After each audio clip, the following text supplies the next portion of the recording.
Tony's oldest brother. We were a family of 4 boys, and we were born and raised in Traverse City, Michigan.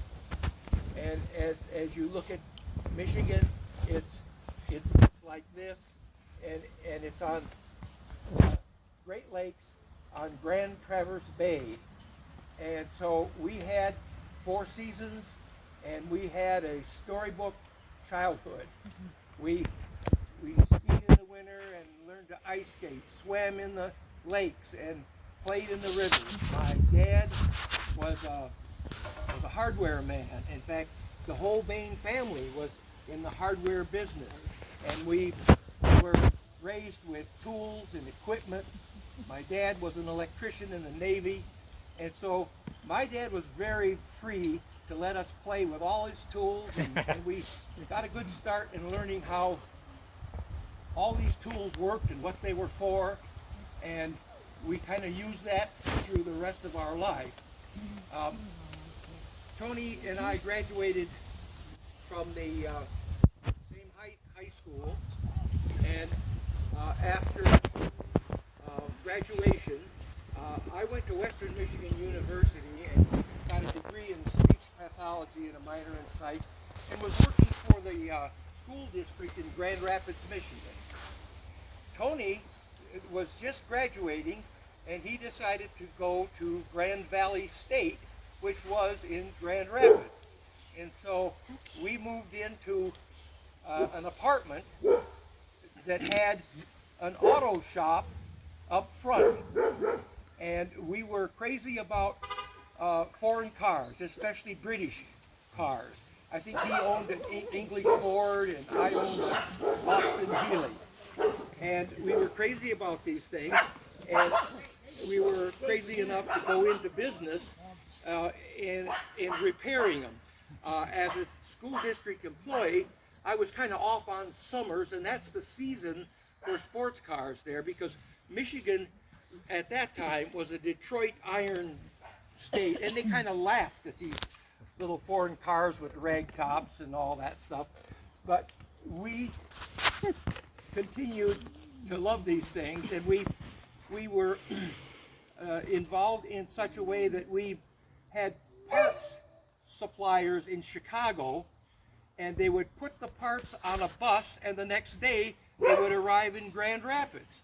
And so we had it down as to how to work on these cars, and so we were absolutely in partnership. And you don't know how cheap we used to work. Oh, yes, we do. But following that, we both met a couple nice Dutch girls, and because Grand Rapids is heavily Dutch, and I met my wife to be Pam, and he met his girlfriend Pat, and I ended up being married in Grand Rapids to my wife Pam. And so when that happened, we moved out of the apartment, and we liquidated the business. Oh, I forgot to mention that during that time, we bought an airplane together and took flying lessons off a primitive grass strip with telephone wires at one end and barbed wire fence at the other. And we learned to fly this thing. But after we liquidated things and I got married and he was about to go in the Navy, we sold the airplane, closed the business, and he went in the Navy. During those years, I wasn't too much attached or connected to his going on, but we talked by phone, and he said, I'm in San Diego at the Naval Training Station here, and he said, you really should take a look at this place. It's kind of nice out here. And at that time, my wife at the time and I decided that it would be best if we put about 2,000 miles between us and her mother. So we moved. And it's because of Tony's suggestion that we live in San Diego today. And he got out of the Navy, and he tried to live on his boat in the bay. Well, the weather was crappy in the winter and so forth. And for some reason, he decided to move to Hood River. And I don't know why, but he and his girlfriend Pat moved here, and they bought a property with some rundown, terrible shack of a house that they started to fix up. And I was never too much in touch with them during that time, but I hear that they had chickens and pigs, and they were trying to live sort of a nuts and berries existence.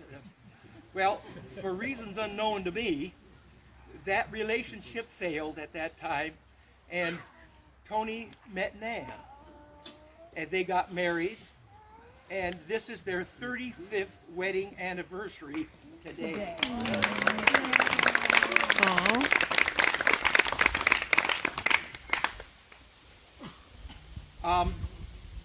Through Nan's interest in food and restaurants, they developed at least 2 or 3 restaurants locally here. And Tony got vitally involved in maintenance and building and all the supporting things that go into opening a restaurant. And ultimately, they, I guess, got restless and they moved to Yuma, Arizona. And that was in excess of 22 years ago that they opened the River City Grill. And if you're ever in Yuma, go there, you won't be disappointed. And it's currently... That's Andrea. It's currently being run by Drea, who is a fantastic.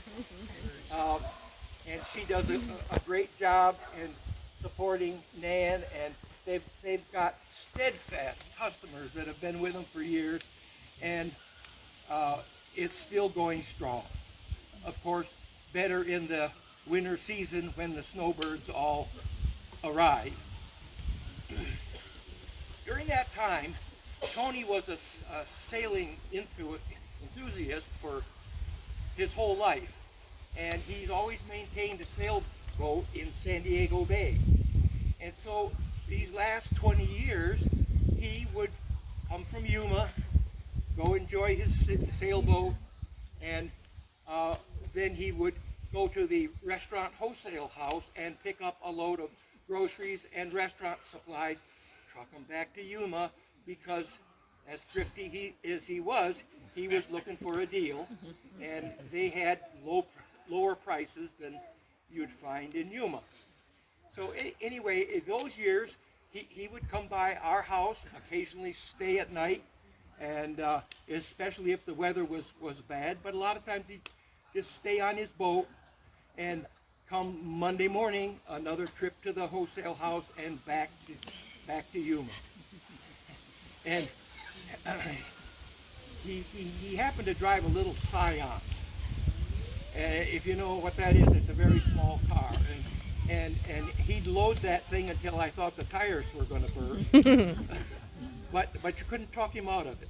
So anyway, in summary, I couldn't have had a better brother.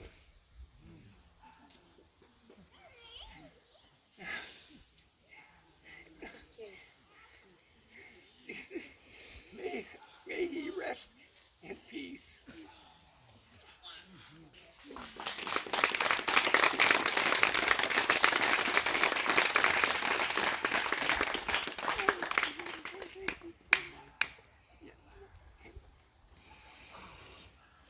I'm not next. Those last words. Leighton. How about you, Leighton? You want to say something? On a lighter note. Get my notes out of Okay. my pocket. Maybe I should sit over there by Yeah, I think Richard, so. Come on up. because I can't see. Sit over here on the shade.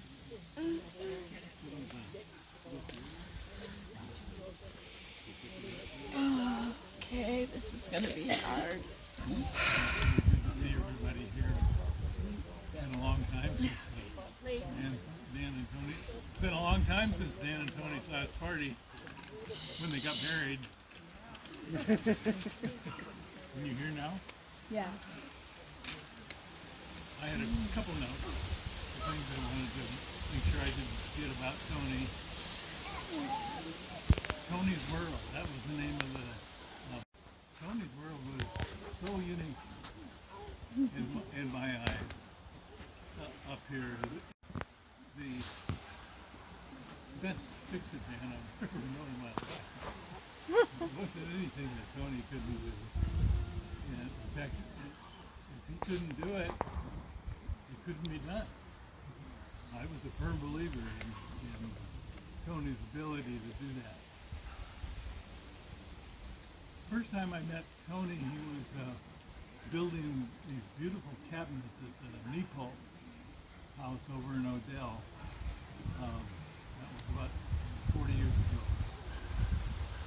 I was hanging around with Doreen and Lynn Marks at the time, so they were introducing me to the one people here.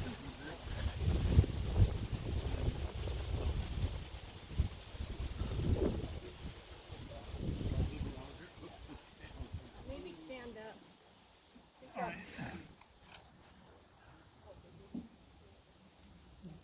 One of the trademark things that I remember with Tony and Doreen and Lynn. Lynn was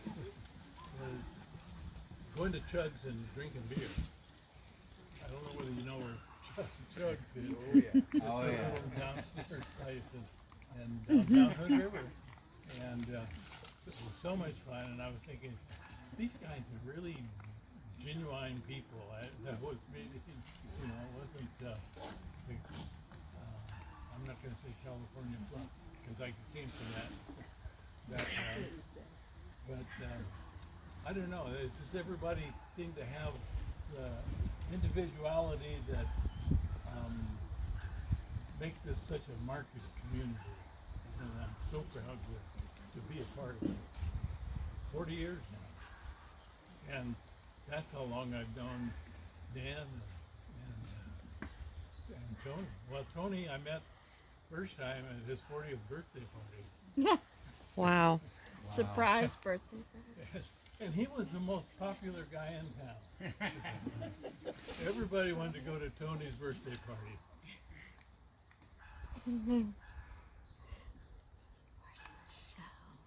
That was it. Then he fell in love with his neighbor, our neighbor, Nan, and life has just been full of surprises ever since. But all in a good way. Tony would do anything for you, as far as the world was needed fixing. He was the fix-it man.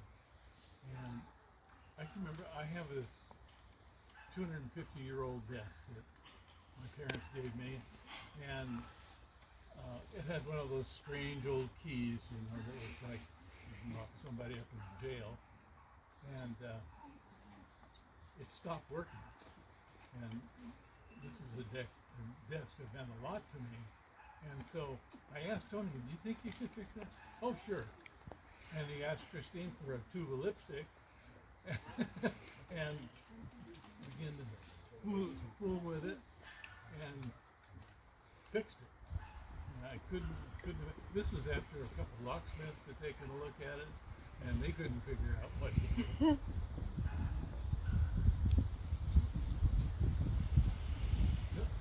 Tony was a master craftsman. I mean, I don't think there was anything that he couldn't do. He built a door for us one time in our old log house that Melanie and Greg are now, and it didn't fit. It was so beautiful, the door that he made for us. It just took that old log house and made it look like an old log house again. He was a man for all seasons. Richard, you brought up some of those characteristics and his sailing and his flying a plane, doing all those things. I mean, there was anything that he wasn't willing to try or get interested in. And I really loved the guy. He was my neighbor, confidant.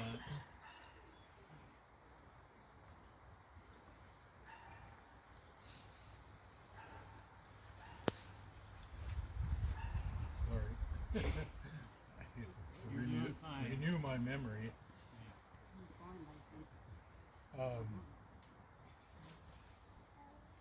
I ran across those quotable quotes. It said, gratification comes in the doing, never in the result. James Dean said that years ago, a movie actor. And I thought, boy, if anything fits Tony, that did.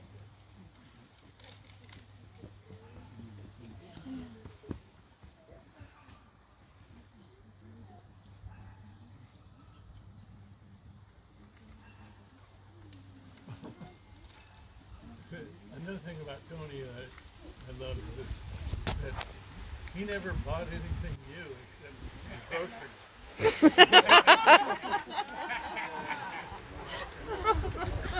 That's right, isn't it? Yeah, Our dad was Scotch, and we never got over it.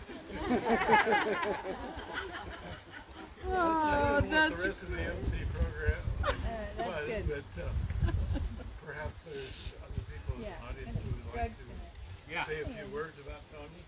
Oh, Greg, I'm sorry. There seems to be a common thread out here about Tony. Fix it, man.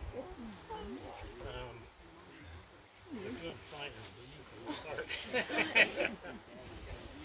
Word of caution, we just sanded these benches yesterday, so they're not to the baby much smooth standard that Tony would, aspire to. Well, The that's beauty of these benches is they will become part of a trail, okay, down to the creek. Where's Nigel? That Nigel cleared all the old cars out of. So Yay! the trail to continue on. And so these benches will be part of the trail, some of them so that we can stop, especially as we get older, to rest. They're beautiful. Yeah. But careful, don't feel them too closely. All right, Tony is here with us today. Just look around this property, and you'll see him everywhere. I'm gonna get a blubber idiot. He might even give us a few indications of his presence if we open our minds and eyes. I, probably like many of you, wished I'd known Tony better. There wasn't really anything he couldn't do, and I respected his wealth of knowledge. The man loved to work with his hands. He loved a project on any day. If the garage door was open, NPR was on the radio, Tony was in the house. Occasionally, as I headed to and from our house, I detour into the driveway and see what he was proudly working on. And I love these little lightning visits.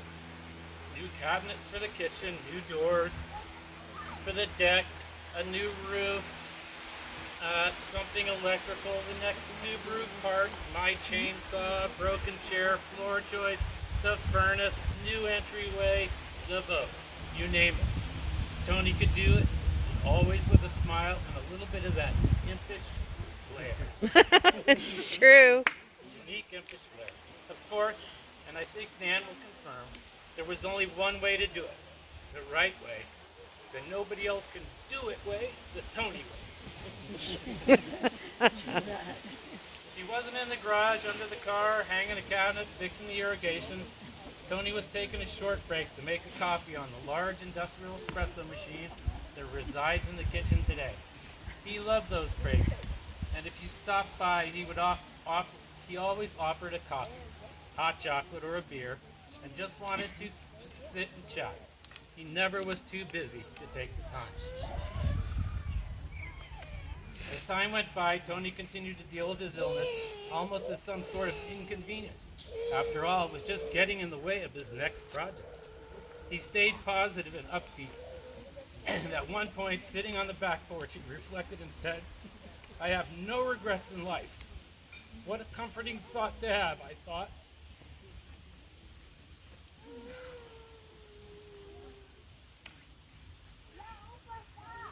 Ironically, we had more time with Tony in the last few years.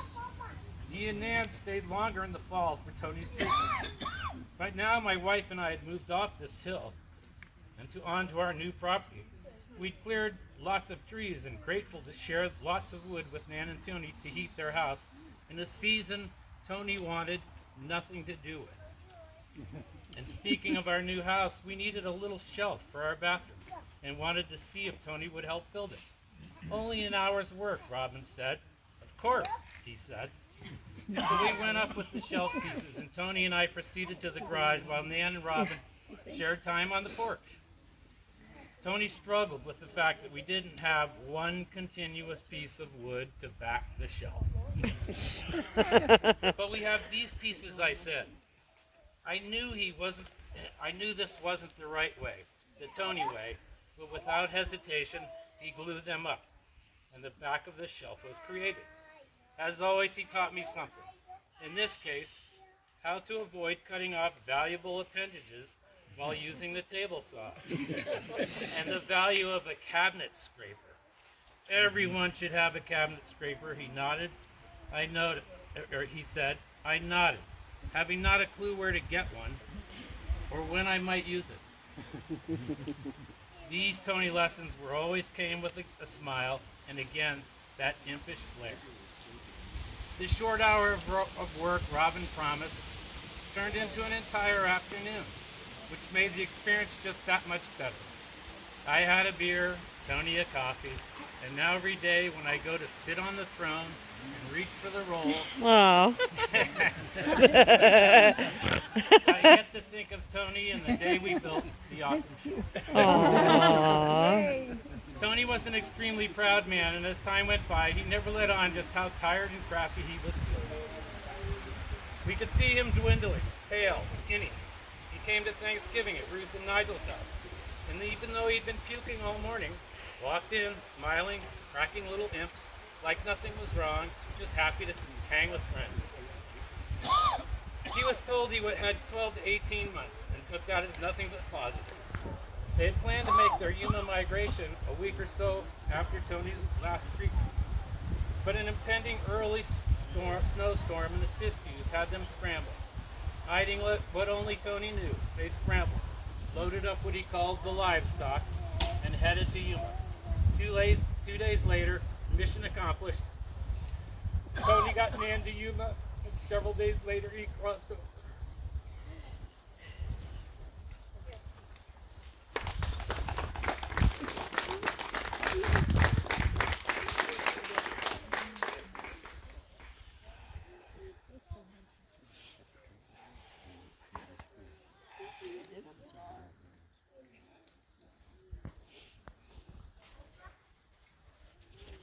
I just had a short little reading I wanted to do.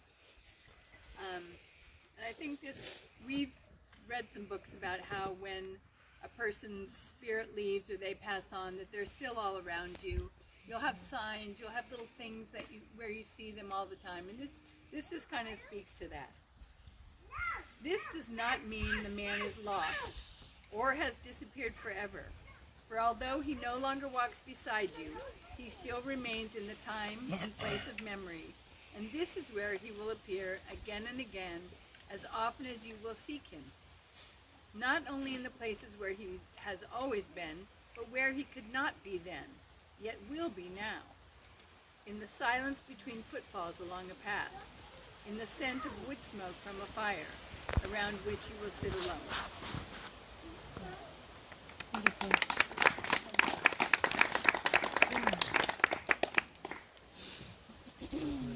going to read a couple things on Nigel. Hi. This is from my wife. She couldn't be here, so she wrote this to Nan. It starts out, Tony. Dear Nan, I told you I'd be thinking of you on the 3rd, and I will. I'm actually on the airplane now flying to Europe. I have a lot of time to think since it's an 11-hour flight. One thing I loved about Tony was his ability to fix anything and everything. I'm sure it's already been talked about. But if he couldn't fix it, it wasn't broken. Fixing the windows in the pool house door by cutting the glass and using the cane, it looked so great. The back deck stairs, the railing, the doors, the dining room, the kitchen, a lot of things that a lot of others have talked about. He did the work from the floorboards up, even though he knew it's not what Nan wanted. He may have not been the greatest painter, but he sure could fix stuff. And coffee. He always had coffee. Willing to make a cup of coffee with that wonderful coffee machine. And sit with us and tell stories or reminisce about your early days on York Hill. You guys had some great stories, and your coffee is almost as good as his was. I'm glad I got to know Tony over the years since moving up onto the hill 10 years ago. Both of you, of course, but I'm happy that he was part of our life. He always had projects keeping him going, goals to meet before he packed the trailer again, which needed rebuilding pretty much every year. I can't believe he drove that thing loaded with freezers over the pass and beat the snow every year, one year even breaking the axle. One project was only halfway done, but he had no idea he was replacing rotten floorboards at the foot of the stairs until I fell through a hole in them. He felt awful. I only suffered a big bruise on my leg and lived to tell about it. He needed to have one of those men at work signs around the house. Your house is no longer being worked on, and I imagine Tony would have found a million more projects to do. But I think he did a wonderful job, as he always seems to do, enjoying being busy and showing me he was working on and how he was going to do about it. When Nigel was in Mexico and Rory needed help with his truck, I asked Rory to ask Tony for help. Tony worked with him through a couple of projects, and I think he enjoyed teaching Rory, that's my son, stuff, despite being frustrated by the general lackluster enthusiasm of teenagers. I do miss Tony. You guys were together for over 30 years. I can't imagine the void he's left in your life. I can't begin to imagine how you must miss him.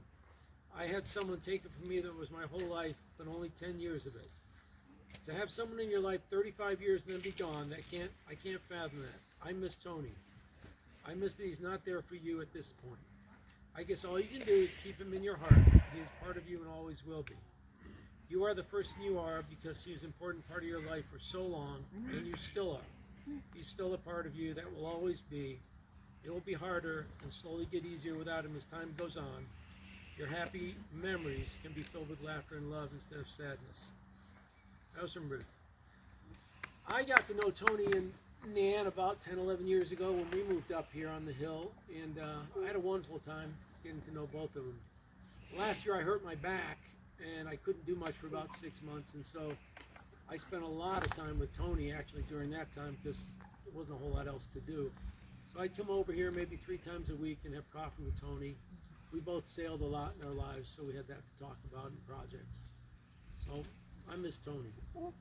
There was a poem. It's not really a poem, but it's something Nan asked me to read at this. This was read at my dad's funeral a while ago. It was written actually by a priest. It's been said to be a poem, but I like what it says. It's somewhat along the line of what Robin just read. I'll read it to you. It's by Henry Scott Holland. It's called Death is Nothing at All. Death is nothing at all. It does not count. I have only slipped away to the next room. Nothing has happened. Everything remains exactly as it was. I am I, and you are you. The old life that we lived so fondly together is untouched, unchanged. Whatever we were to each other, that we still are. Call me by the old familiar name.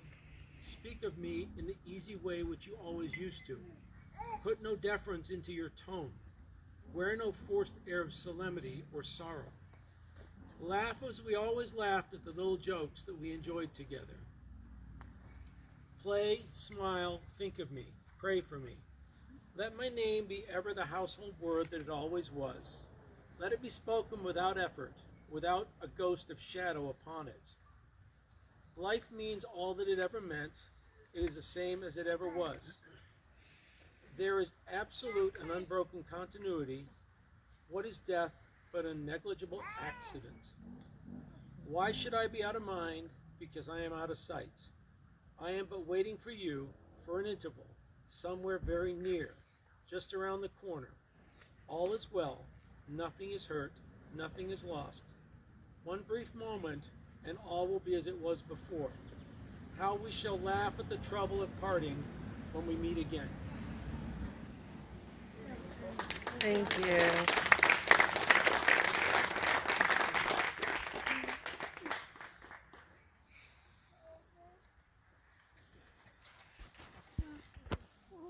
Hello everyone, my name is Fiona, for those of you that don't know me.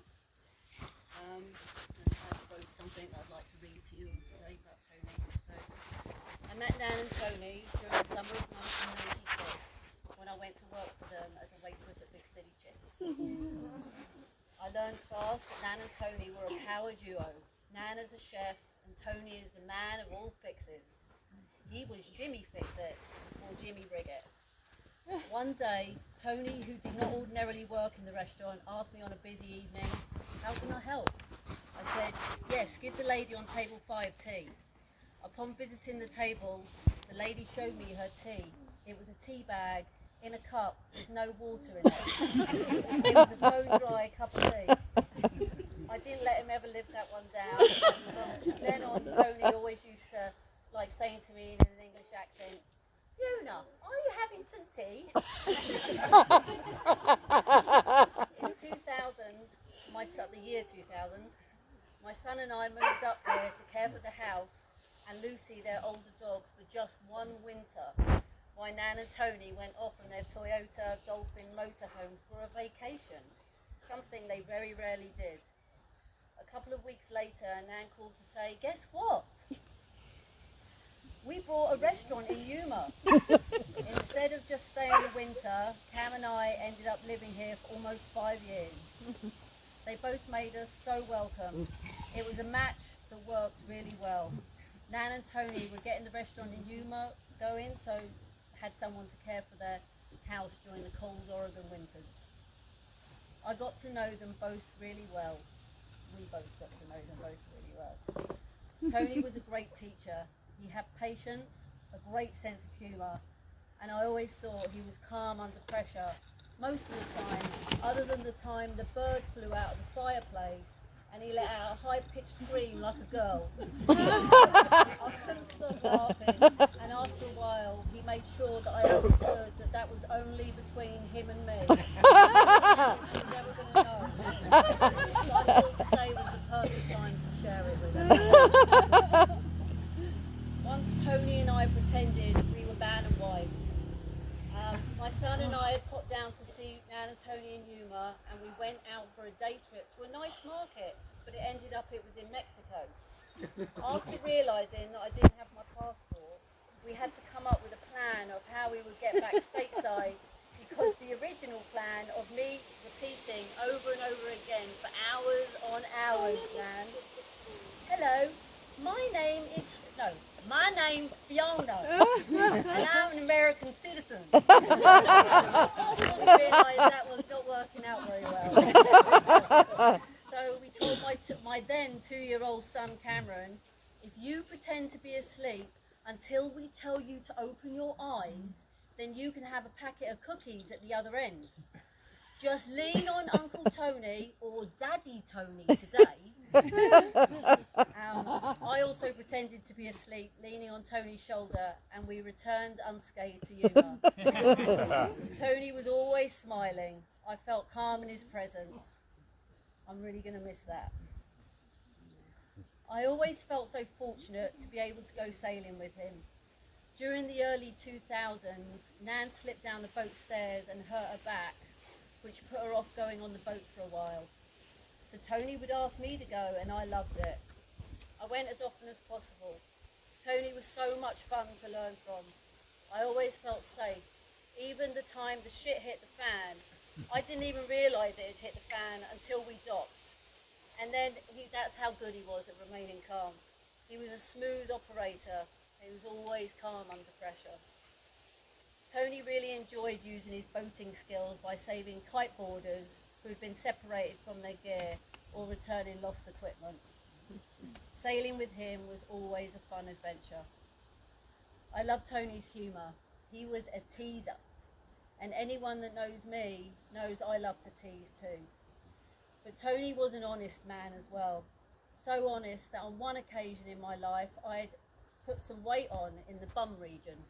And while Tony was walking up the stairs behind me, he said, "Why, Fiona, you're looking so well." I have a friend who doesn't like to be hugged. I unfortunately made that knowledge available to him once, and every single time he saw her, he would go up and hug her. But he would do this slow, huggy walk. She knew it was coming, and she would really start cringing, but would allow him to hug her anyway. He was very funny, maybe more for us than her. I feel so lucky to have known Tony and to have been a friend of his. And because of the riches he taught me, he showed me how to live simply, how not to waste money, not to buy into the material things in life. He showed me how to live on a farm, how to fix things, how to jimmy rig, whatever it took. Sometimes via phone he taught me this. He fixed my sump pump once, or maybe twice. The plumber said it was going to be $1,500, and Tony fixed it for $25. Over the years, Tony also showed me what a strong man looks like, what mutual respect in a relationship looks like. Up until the end, Tony was courageous. He showed us all how that looked. I will miss him forever, but I am forever grateful to have known him. I want to leave you with this tribute for Tony, which I'm going to read to you now. This was by a man his name's Sir Harry Lauder. He's a Scottish comedian and singer.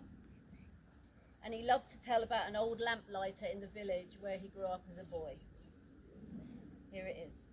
Each evening as dusk came, the old man would make his rounds with his ladder and his light.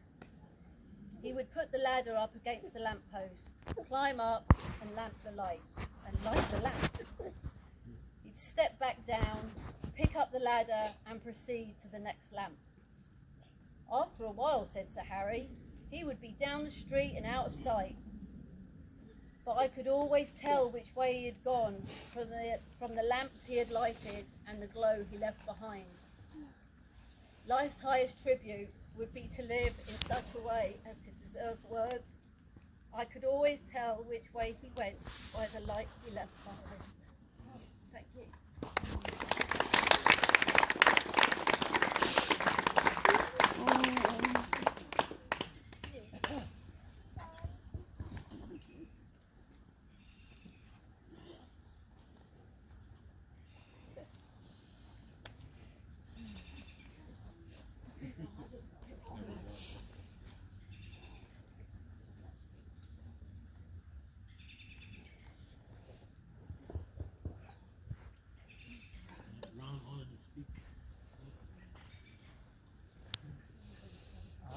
My name's Ron, and I live in Houston, Washington since 1977. I grew up in Traverse City, Michigan with Tony. He was born 15 days before I was in Traverse City. We became friends in the 4th grade. That's a while ago. I've heard the expression, jack of all trades, master of none. He was master of many of them. I swear to God, there was nothing that boy couldn't fix. When we were about 14 years old, we bought a sailboat together. It was an old converted Coast Guard boat. It had been rigged as a sloop. We were 14 or 15, paid $150 for it. We could earn money by picking cherries. Traverse City is on the same latitude as Hood River. It was an agricultural cherry. Traverse City is known as the cherry capital of the world. And beautiful bay off of Lake Michigan. So we bought this boat together, fixed it up, sailed it, leaked like a sieve, but it was $150 or $150. 1960, $100 was worth a lot more than it is now, but I think even then you probably didn't get a whole lot of a boat for $100. Anyway, we sailed it for several years, and so Tony has had an interest in sailing, obviously, for a long, long time, and we sort of, you know, enjoyed sailing together on the Grand Traverse Bay for a lot of years. A couple other sailing adventures. I was living in New York, and Tony came to visit me and convinced me that I needed to buy a sailboat, which I would have loved to do, but I didn't have much money. I was like a social worker in New York, and so we found this boat in Amityville, Long Island. Amityville from, I don't know if you know Amityville Horrors or what. We found this boat. It's a really nice old wooden boat built in Holland, and Tony loaned me the down payment for the boat, and I asked him not long ago, I said, did I ever pay you back for that down payment? He said, oh yeah, you paid me back. And we got the boat, and we found a harbor up in the Bronx, not too far from where I was working at the time, and so we took it from Amityville under power. It had a 7 horsepower Palmer inboard engine in it. I'd never been in a boat before. I didn't know the engine. We entered the East River, which is on the east side, of course, of Manhattan, if you know it. Hudson River is on the other side. We were going to sail, try to go to a harbor. It was getting dark, and the tide was turning against us. It was dark, and the engine was barely working. Tony, being the genius he was, kept it going. It was, I swear, it was one of the scariest times I've ever been in.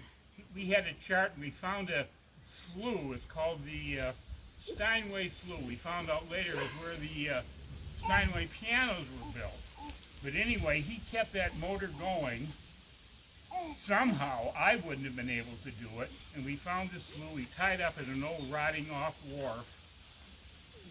And the Steinway Slough, we found out later, was where Steinway pianos had been built in Brooklyn, not far past the Brooklyn Naval Yard. So we went up the next morning and motored up to where I was going to keep the boat, and I sailed it for several years along Long Island Sound, and I ended up having to get a second job to pay for the boat, but it was worth it, and so sailing has been a big memory for me and Tony for a lot of years, and I don't know if we bonded over that, but I've known him I knew him for 65 years, and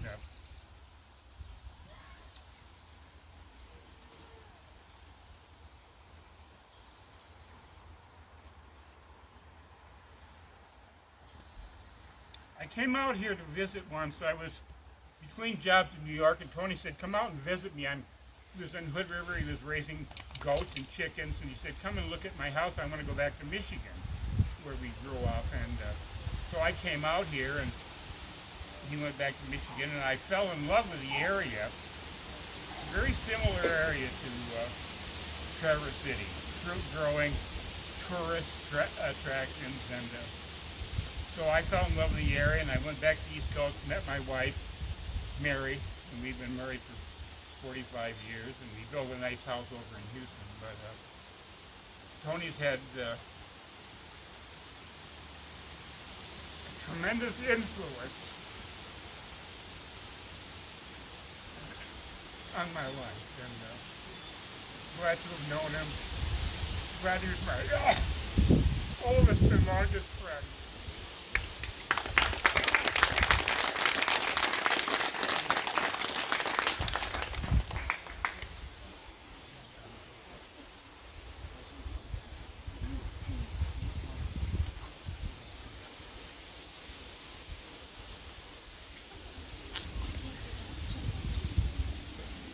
Hi there, everyone. My name is Andrea Johansson, and I'm from Yuma,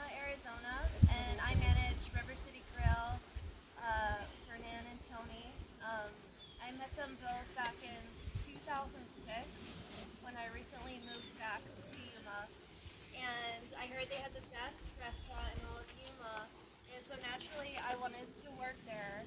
And I first met Nan, and she hired me. And a couple days later, I met Tony. I had no idea he was the owner. Also, he was covered with grease and dirt and wearing a old T-shirt. And he introduced himself to me, and I thought he might be from the streets or something. And I found out he was the owner. And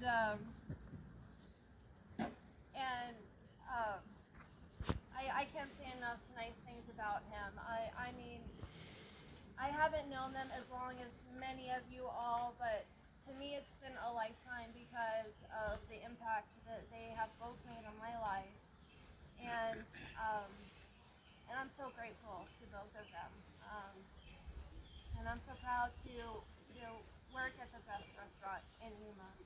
And you know, everybody knows you don't often get the most credit for making sure everything is working because everything's expected to be working. But that's what Tony did. He fixed all the things, all the time, and he taught me how to fix a lot of things, which I do. I mean, I can fix the ice machines, and I could figure a lot of things out because he's walked me through them. He was so patient and so kind with me, and he was a great teacher. He also walked me down the aisle on my wedding day.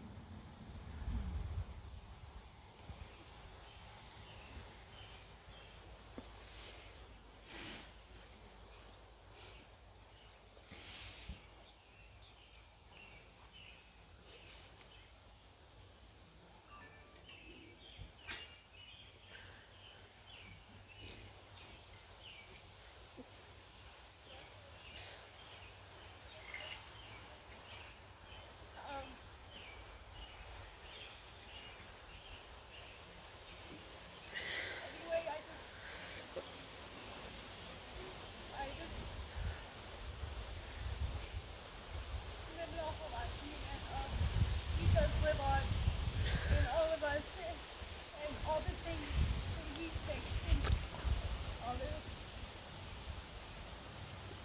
that's gone. And then that's all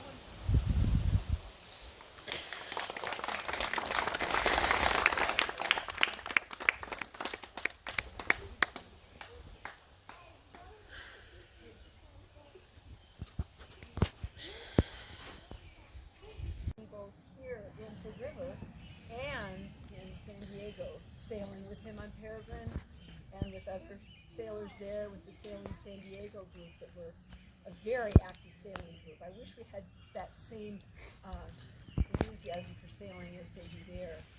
How many people here have ever sailed with Tony? How many people have sailed with him? I really want to know. I really do. I want to know how many people have sailed with him. You know? It's really special, right? Really special. So I had the honor of helping him with another friend here who also lived in the house, step his mast of his small sailboat here. And I'm trying like heck to remember the name of the boat that he had here. Solstice. Thank you. Yeah, so we stepped the mast and we were going to go out sailing, and so, you know, we took off up the river. We didn't go downriver because it was pretty windy, as you know, towards the hatchery. We went the other direction under the bridge. And so we were going to turn around in the Bingen Marina, which at different times of year the water level fluctuates. And, you know, even if you've sailed on the river and you know the bottom of the river where sandbars are and rocks and so forth, you still think, oh, it's fine to go in here and turn around. So not only did we get stuck in the Bingen Marina trying to turn around, but we actually hurt ourselves trying to push off of the sand to get the boat turned around. And then as we're sailing out, there's a, you know, narrowing it as you're coming out of the harbor there, and I said, I think I see a rock. And he said, no, there's no rocks there. I've never done that. And a few minutes later, we this rock, and there's pieces of the keel floating off. Oh no. You know, we're kind of looking down to be sure we aren't going to have to bail water out of the boat. It was pretty remarkable. And then my most wonderful memories are, of course, of how he just loved to feed everyone. I mean, is there anyone here that hasn't had a homemade meal of Tony's? You know, I mean, no, the answer is no to that. And on the boat in San Diego, you know, we would have to take the dinghy out and get on the boat. It wasn't always at the dock, and he just served up the most amazing meals. I mean, I've never eaten better food. And then we would go also to meals at Korean restaurants.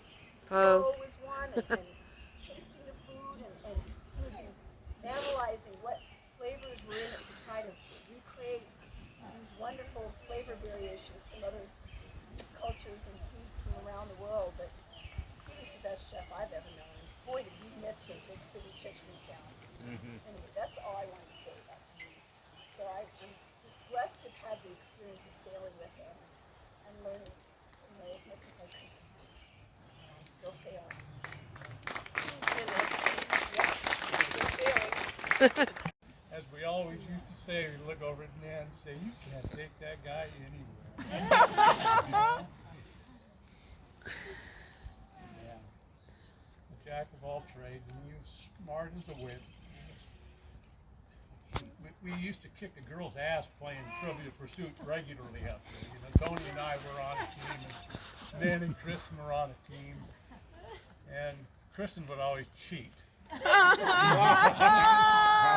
And you know, Tony and I tried to stay above those kind of tactics because we were honest guys. You know, we were real straightforward guys. Although when they'd leave the room, we'd sometimes have to look at the cards. We knew what was coming. Tony didn't have to cheat in most of the categories. I mean, I had the partner I needed. Because when I was a kid, geography never interested me in the least. I didn't care anything about it. And Tony was brilliant. He was a sailor. He sailed everywhere, and he knew where every place was. And so we'd always, whenever we'd get a geography question, we just kicked their butt.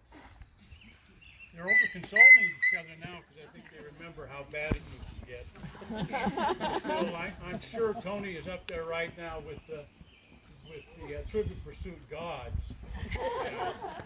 learning all the answers to the questions we're going to get when we get back together. Although one of his favorite irreverences was concerning the Ooga Booga. I still use that phrase whenever I hear somebody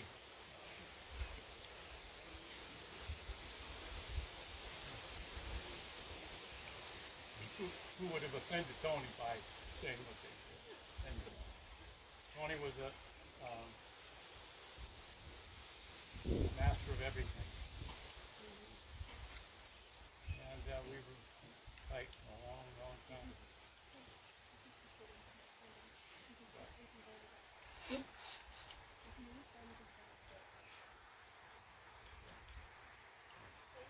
Amen to that.